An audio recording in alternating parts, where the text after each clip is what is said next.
Halo teman-teman semuanya, perkenalkan nama saya Lohgede Donita Dewi Angelika, nomor absen 21 dari kelas 10 IPS 2. Kali ini saya akan menceritakan tentang tokoh idola saya, yaitu Dr. Drs. Haji Muhammad Hatta. Dr. Drs. Haji Muhammad Hatta lahir pada tanggal 12 Agustus tahun 1902 di Bukit Tinggi. Beliau meninggal pada tanggal 14 Maret tahun 1980 di Dr. Cipto Mangunkusumo Hospital. Beliau memiliki pasangan bernama Siti Rahmiati Hatta dan beliau juga memiliki 3 orang anak bernama Halidah Hatta, Miutia Hatta, dan Gemala Hatta. Beliau memiliki ayah yang bernama Muhammad Jamil dan ibunya bernama Siti Saleha. Beliau beragama Islam. Beliau pernah sekolah di Nederland Handelshoge School, Rotterdam, Belanda. Yang kedua di Sekolah Tinggi Dagang Prince Hendrik School, Batavia. Yang ketiga di Mulo, Padang. Yang keempat di ELS Padang. Yang terakhir di Sekolah Dasar Melayu Fort de Kock, Minangkabau. Dr. Drs. Haji Muhammad Hatta pernah berkarir menjadi Ketua Panitia 5 pada tahun 1975. Yang kedua, beliau pernah berkarir menjadi penasihat presiden dan penasehat Komisi 4 pada tahun 1969. Yang ketiga, beliau pernah menjadi dosen Universitas Gadjah Mada, Yogyakarta pada tahun 1954 sampai dengan 1959. Lalu selanjutnya, beliau pernah menjadi dosen Sesko Angkatan Darat di Bandung pada tahun 1951 sampai dengan 1961. Beliau juga pernah menjadi Wakil Presiden, Perdana Menteri, dan Menteri Luar Negeri Negara Kesatuan Republik Indonesia Serikat pada tahun 1949 sampai dengan 1950. Beliau juga pernah menjadi Ketua Delegasi Indonesia Konferensi Meja Bundar Den Haag pada tahun 1949. Beliau juga pernah menjadi Wakil Presiden, Perdana Menteri, dan Menteri Pertahanan pada tahun 1948 sampai dengan 1949. Beliau juga pernah menjadi Wakil Presiden Republik Indonesia pertama di tahun 1945. Beliau juga pernah menjadi Proklamator Kemerdekaan Republik Indonesia tahun 1945. Beliau juga pernah menjadi Wakil Ketua Panitia Persiapan Kemerdekaan Indonesia pada tahun 1945. Beliau juga pernah menjadi anggota Badan Penyelidik Usaha-Usaha Persiapan Kemerdekaan Indonesia pada tahun 1945. Beliau juga pernah menjadi Kepala Kantor Penasehat Bala Tentara Jepang pada tahun 1942. Beliau juga pernah menjadi Ketua Panitia Pendidikan Nasional Indonesia pada tahun 1934 sampai dengan 1935. Beliau juga pernah menjadi Wakil Delegasi Indonesia Liga Melawan Imperialisme dan Penjajahan Berlin pada tahun 1927 sampai dengan 1931. Beliau juga pernah menjadi Ketua Perhimpunan Indonesia Belanda pada tahun 1925 sampai 1930. Beliau juga pernah menjadi Bendahara Jong Sumatranen Bon Jakarta pada tahun 1920 sampai 1921. Beliau juga pernah menjadi Bendahara Jong Sumatranen Bon Padang pada tahun 1916 sampai dengan 1919. Beliau juga pernah menjadi Partai Nasional Indonesia. Selanjutnya, Dr. Drs. Haji Muhammad Hatta pernah mengikuti organisasi sebagai berikut. Yang pertama, beliau pernah mengikuti organisasi Klub Pendidikan Nasional Indonesia. Yang kedua, beliau pernah mengikuti Liga Menentang Imperialisme.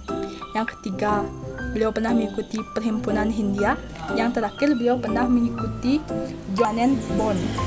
Selain itu, beliau juga mendapatkan penghargaan berupa yang pertama, Pahlawan Nasional. Yang kedua, Bapak Koperasi Indonesia. Yang ketiga, Dr. Honoris Causa Universitas Gadjah Mada tahun 1965. Selanjutnya, beliau mendapatkan penghargaan sebagai Proklamator Indonesia. Yang terakhir, beliau mendapatkan penghargaan The Founding Fathers of Indonesia. Selanjutnya, saya akan menceritakan riwayat hidup tentang Dr. Drs. Haji Muhammad Hatta. Dr. Drs. Haji Muhammad Hatta lahir di Bukit Tinggi pada tanggal 12 Agustus tahun 1902. Pria yang akrab disapa dengan sebutan Bung Hatta ini merupakan pejuang kemerdekaan Republik Indonesia yang kerap disandingkan dengan Soekarno. Tak hanya sebagai pejuang kemerdekaan, Bung Hatta juga dikenal sebagai organisatoris, aktivis partai politik, negarawan, proklamator, pelopor koperasi, dan seorang wakil presiden pertama di Indonesia. Semasa kecil, Muhammad Hatta menempuh pendidikan dasar di Sekolah Melayu Fort de Kock, kemudian melanjutkan ke ELS di Padang. Semasa sekolah, Muhammad Hatta dikenal sebagai anak yang cerdas. Meski lulus ujian masuk HBS di Batavia, Muhammad Hatta harus mengurungkan niatnya karena permintaan ibunya untuk tetap di Padang. Akhirnya, Muhammad Hatta melanjutkan sekolah ke Mulau di Padang. Keaktifan pada organisasi sudah ditunjukkan ketika Muhammad Hatta berusia 15 tahun. Berbagai organisasi sudah diikutinya, salah satunya Jong Sumatranen Bon Cabang Padang. Kiprahnya di bidang politik dimulai saat ia terpilih menjadi bendahara Jong Sumatranen Bon Wilayah Padang pada tahun 1916. Pengetahuan politiknya berkembang dengan cepat saat Hatta sering menghadiri berbagai ceramah dan pertemuan-pertemuan politik. Secara berkelanjutan, Hatta melanjutkan kiprahnya terjun di dunia politik. Salah satu tokoh politik idola Muhammad Hatta adalah Abdul Muiz. Setelah lulus dari Mulo, beliau melanjutkan pendidikannya ke Batavia di Sekolah Tinggi Dagang Prince Henry School pada tahun 1919. Lulus dari Sekolah Tinggi Dagang Prince Henry School pada tahun 1921, Muhammad Hatta pergi ke Rotterdam untuk belajar ilmu bisnis di Nederland Handelshogeschool, Belanda. Sampai pada tahun 1921, Hatta menetap di Rotterdam, Belanda, dan bergabung dengan sebuah perkumpulan pelajar tanah air yang ada di Belanda, Indische Vereniging. Mulanya, organisasi tersebut hanyalah merupakan organisasi perkumpulan bagi pelajar. Namun, segera berubah menjadi organisasi pergerakan kemerdekaan saat tiga tokoh Indische Partij Swardi Suryaningrat, Douwe Westdekker, dan Tibjo Mangunkusumo bergabung dengan Indische Vereniging yang kemudian berubah nama menjadi Perhimpunan Indonesia atau PI. Di Perhimpunan Indonesia, Hatta mulai meniti karir di jenjang politiknya sebagai bendahara pada tahun 1922 dan menjadi ketua pada tahun 1925. Saat terpilih menjadi ketua PI, Hatta mengumandangkan pidato inaugurasi yang berjudul Struktur Ekonomi Dunia dan Pertentangan Kekuasaan. Dalam pidatonya, ia mencoba menganalisa struktur ekonomi dunia yang ada pada saat itu, berdasarkan landasan kebijakan non-kooperatif. Hatta berturut-turut terpilih menjadi ketua PI sampai tahun 1930 dengan perkembangan yang sangat signifikan, dibuktikan dengan berkembangnya jalan pikiran politik rakyat Indonesia. Sebagai ketua PI saat itu, Hatta memimpin delegasi Kongres Demokrasi Internasional untuk Perdamaian di Versailles, Prancis pada tahun 1926. Ia mulai memperkenalkan nama Indonesia dan sejak saat itu, nama Indonesia dikenal di kalangan organisasi-organisasi internasional. Pada tahun 1927, Hatta bergabung dengan Liga Menentang Imperialisme dan Kolonialisme di Belanda dan berkenalan dengan aktivis nasional India, Jawaharlal Nehru. Aktivitas politik Hatta pada organisasi ini menyebabkan dirinya ditangkap tentara Belanda bersama dengan Nasir St. Pamonjak, Ali Sastra-Mijojo, dan Abdul Majid Djojo di Ningrat, sebelum akhirnya dibebaskan setelah ia berpidato dengan pidato pembelaan berjudul Indonesia Free. Selanjutnya, pada tahun 1932, Hatta kembali ke Indonesia dan bergabung dengan organisasi Klub Pendidikan Nasional Indonesia yang bertujuan untuk meningkatkan kesadaran politik rakyat Indonesia dengan adanya pelatihan-pelatihan.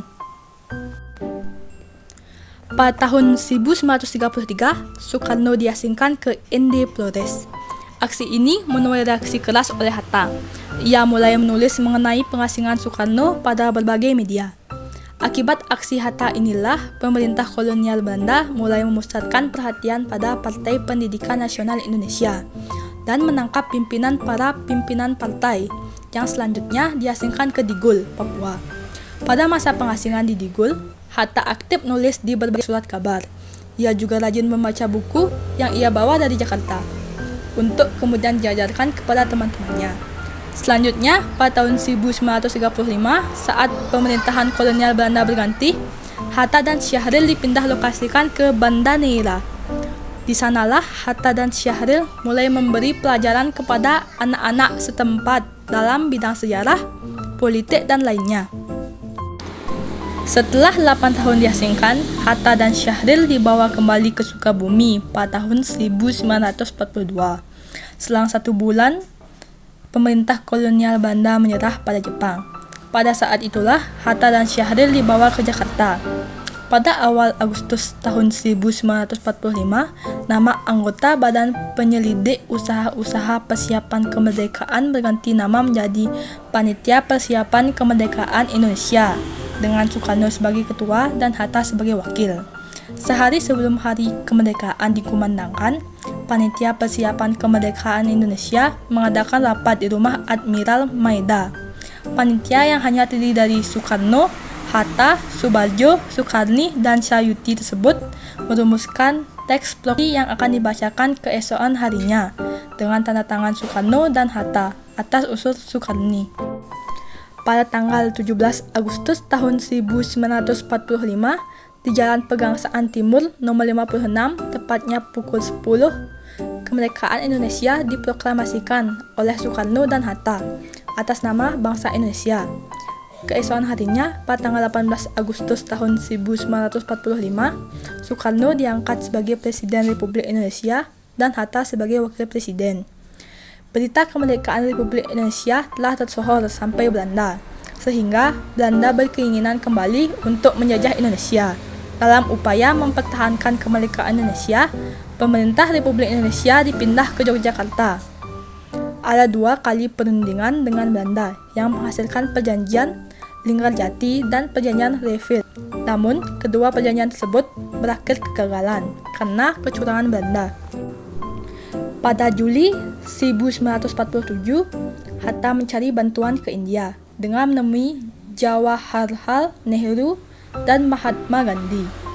Nehru berjanji India dapat membantu Indonesia dengan melakukan protes terhadap tindakan Belanda dan agar dihukum pada PBB. Banyaknya kesulitan yang dialami oleh rakyat Indonesia memunculkan aksi pemberontakan oleh PKI, sedangkan Soekarno dan Hatta ditawan ke Bangka. Selanjutnya, kepemimpinan perjuangan dipimpin oleh Jenderal Sudirman. Perjuangan rakyat Indonesia tidak sia-sia. Pada tanggal 27 Desember tahun 1949, Ratu Juliana memberikan pengakuan atas kedaulatan Indonesia kepada Hatta. Setelah kemerdekaan yang mutlak Republik Indonesia, Hatta tetap aktif memberikan ceramah-ceramah di berbagai lembaga pendidikan. Dia juga masih aktif menulis berbagai macam karangan dan membimbing gerakan koperasi sesuai apa yang dicita-citakannya.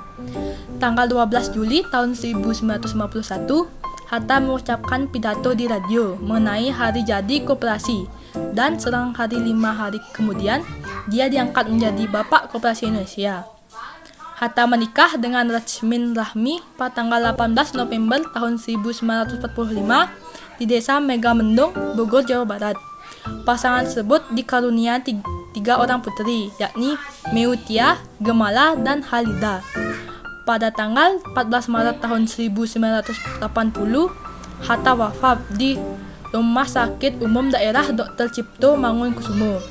Karena perjuangannya bagi Republik Indonesia sangat besar, Hatta mendapatkan anugerah Tanda Kehormatan Tertinggi Bintang Republik Indonesia kelas 1 yang diberikan oleh Presiden Soeharto.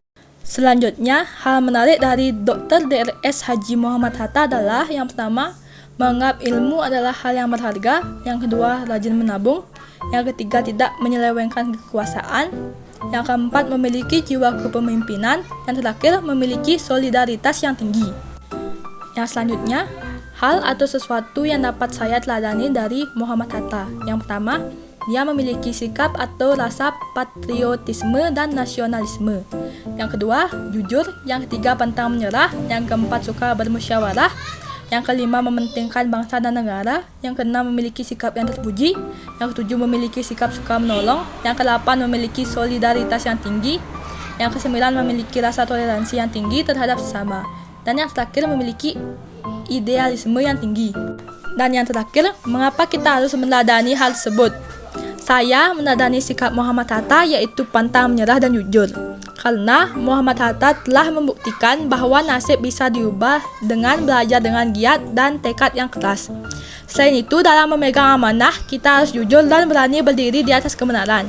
Hal ini patut dicontoh sampai kapanpun, terutama pada saat ini, di mana bangsa kita mulai mengalami krisis moral, termasuk dalam dunia politik, di mana para pemangku kekuasaan jauh dari kata jujur, mementingkan nafsu dan tidak amanah terhadap rakyat.